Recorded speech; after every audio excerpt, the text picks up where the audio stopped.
A while back, I made a video about 1 million fan run using Marusensky. Then I thought, this setup might not be accessible for most of the free-to-play players.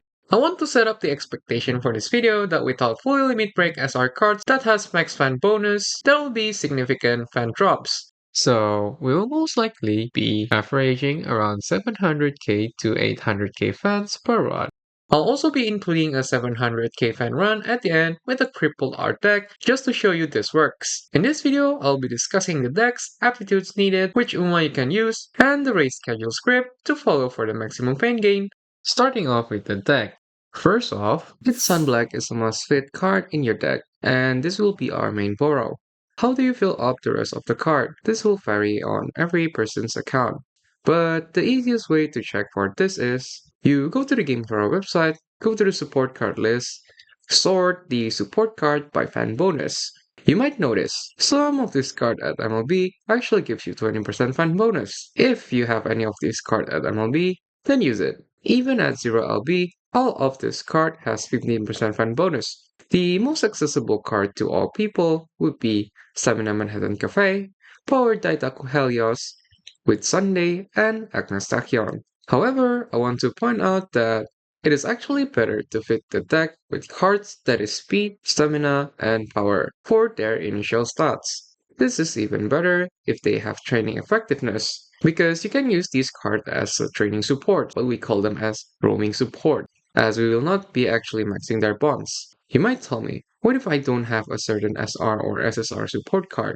Well, you can use their art fusion cards. Some of these art cards at MLB provides you with 15% fan bonus, which is more than enough.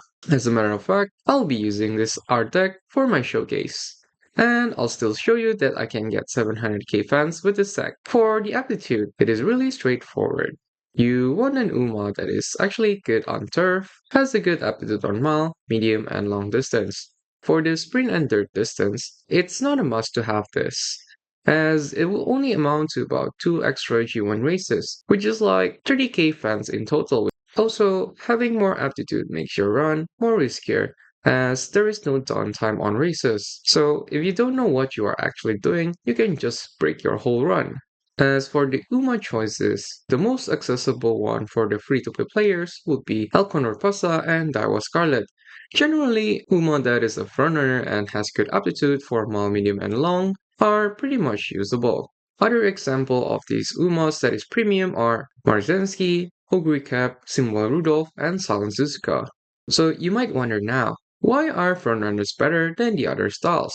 Well, this is because you have a higher chance of not being blocked in the race. And on top of that, you can also utilize Seeing Sky Unique, which is angling and skimming, which is a busted acceleration skill to increase your win rate percentage for most of the races. That brings us to the last part, which is parents. The only mandatory parents is Seeing Sky for angling and scheming. For the other side, you can pretty much bring your Uma that helps you fix the aptitude. It is recommended to have a higher stamina spark to make the run easier overall, especially if you're not running a good stamina card like Manhattan Cafe or Super Quick. You might have trouble hitting the stamina threshold for the long distance races. This is the last section for the guide, which is the race schedule or script. Shout out to Pegoge for making this amazing detailed schedule. I'll link this docs in the description down below. This race schedule is mostly optimized to avoid the fatigue from having 3+ races and gaining the highest fan possible. Moving on to the actual gameplay, I'll play this at 2.5 speed to not waste your time. I'll add some notes along the way to make it clearer and easier for you. For the junior year, what you want to focus on is mostly just maxing your Kita-san bond and slamming the speed and stamina training button. You don't need to max out the other card's bond, as this is not really important. Also, take angling and skimming inherit as soon as possible to help you win the races.